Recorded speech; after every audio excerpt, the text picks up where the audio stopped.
Good afternoon once again, everyone. I'm Vince Vitrano. And I'm Samara Sodos. You're watching Live at Noon. We've got team coverage of that breaking news. Cody, Holyoke, and Jonah Kaplan both live downtown in Milwaukee.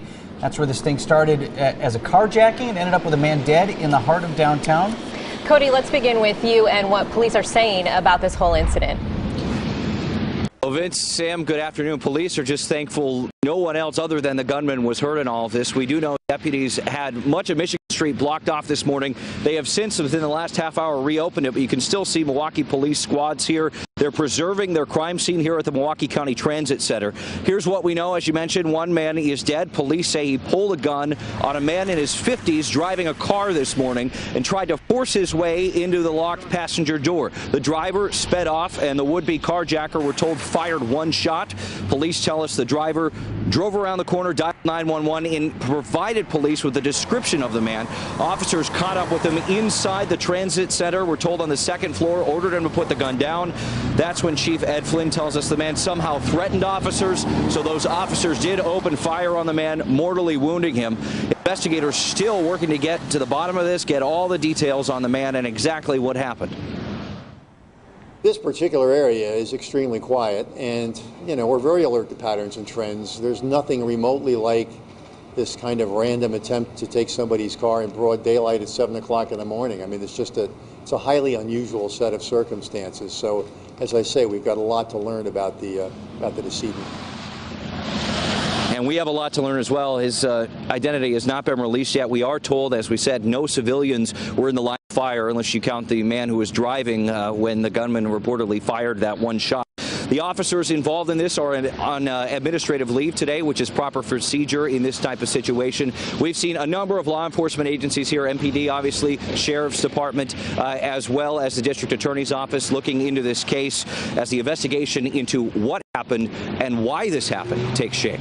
Reporting live in downtown Milwaukee, Cody Holyoke, today's TMJ4. All right, thank you, Cody. And as we mentioned off the top, we have team coverage of this breaking story. The police were able to respond so quickly because of how fast eyewitnesses reacted. And Jonah Kaplan spoke with those who were there when the shooting took place, and Jonah also is live in downtown Milwaukee with their story. Jonah?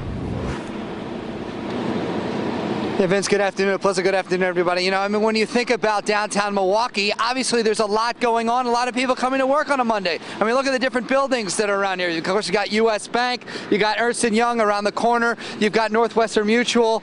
The events today, this was not the kind of Monday morning commute these people expected.